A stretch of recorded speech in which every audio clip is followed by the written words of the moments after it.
Oh, hello there. Just sitting here enjoying a nice refreshing cup of Twinings peppermint spearmint tea whilst I ponder today's Tea Time Tuesday question. And that question is a question that's been asked of me time and time again over the years.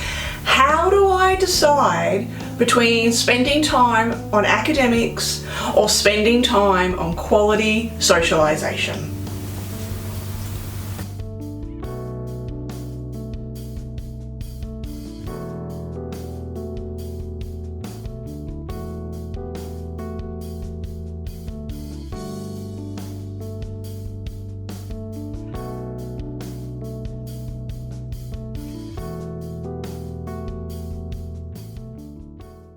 If you're new here, I'm Kylie, homeschooling mum to 3, book lover and adventure seeker. We've been homeschooling since 2007, so I hope that you stick around a while. Anyway, let's get into it, shall we? So this is a question I've had asked of me time and time again.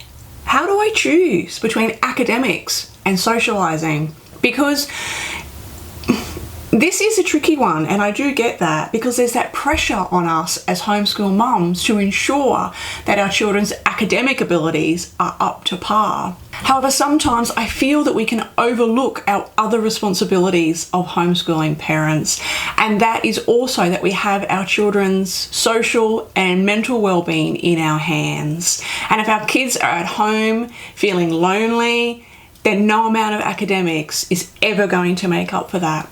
So it is a tricky balance to strike. And so this is my answer to that question that I get asked time and time again. So one thing I've noticed in the many years of homeschooling is that social opportunities abound. We all know that. They are absolutely everywhere. Park plays, beach plays, excursions, sporting activities, you name it, they are out there. However, if we choose to simply flit about from different activity to different activity and different meetup group and to different meetup group, we're not always taking the time to forge out those deeper, meaningful connections.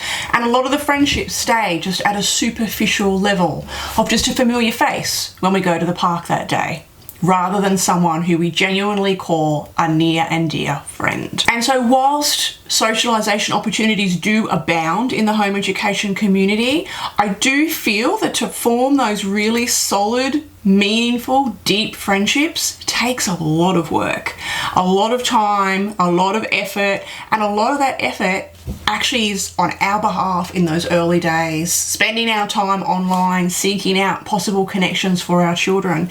And it does take work, but we certainly can't be spending every day of our week out and about socializing. We do have our academics that we need to attend to. How do we meet that in the middle? How do we have the best of both worlds when, and especially as our children grow older, heading to a park one afternoon a week simply isn't going to cut it in a way for them to make those deeper, meaningful friendships? And here lies the dilemma.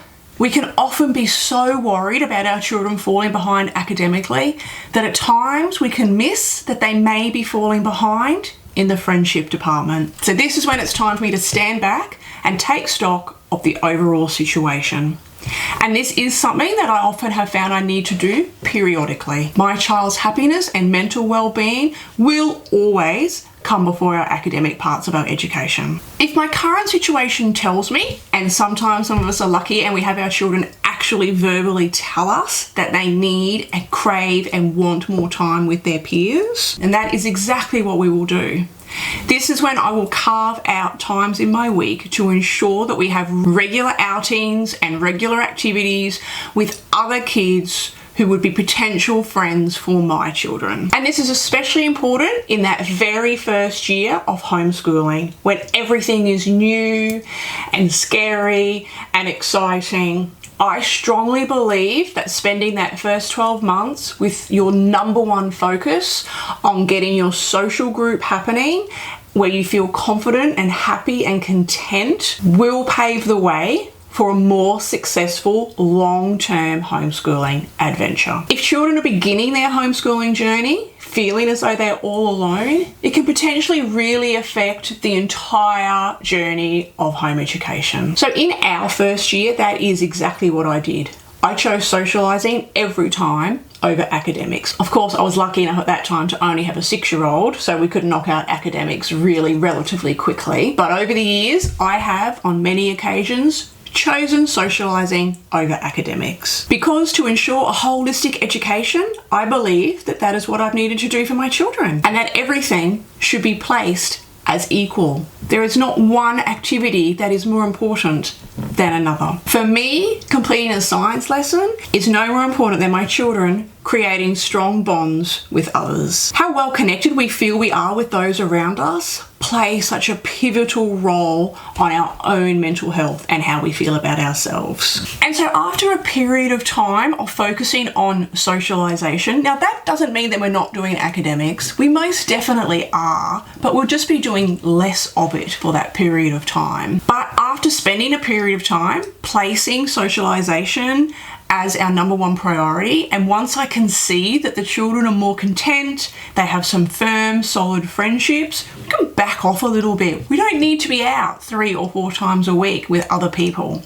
We can drop that back to 1 or 2 times a week, depending on how our overall schedule is looking. My experience tells me that this process is a general one of ebb and flow throughout our homeschooling years. It's relatively rare to begin homeschooling with a set of friends and have that same group or that same close network all the way through your homeschooling years.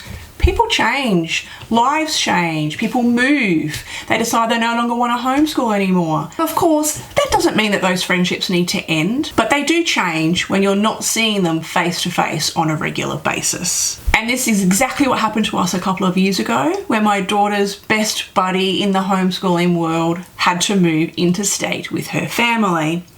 They love each other dearly and are still in contact regularly. However, we found ourselves needing to get back out into the community and look for another circle of friendships. And so that is exactly what we did. And here now, a couple of years later, she's quite content and has a lovely little group of girls around her. So in saying all of that, I don't actually feel it is a case of just choosing one or the other, but it's a case of continually assessing your children and where they are at and making adjustments and choices based on that. After all, when we make the decision to homeschool our kids, we're not only taking on the education side of their life, we're also taking every little bit of it on as our responsibility, and that includes their social life as well. So I don't actually feel that it is a case of choosing one or the other, but it's a case of balance. It's a case of assessing where your family is and what they need in this here and now. What is the priority for us? And if socializing is the current priority, then so be it, and be okay with that, knowing that we are working towards a more holistic style of education. After all, when choosing to homeschool our children, it's not just their academics that we need to be concerned about, but their entire well-being is in our hands. So thanks for joining me here today. I know that that is a tricky balance to strike, and it's not one we're always going to get right with each of our children each time this need arises. When you genuinely have your children's best interests at heart, I don't believe that you can go wrong. So just trust in that, watch your child, talk to your child, and make your decisions based on that. I'm off to finish the rest of my tea. Thank you very much for joining me. Until next time, bye for now.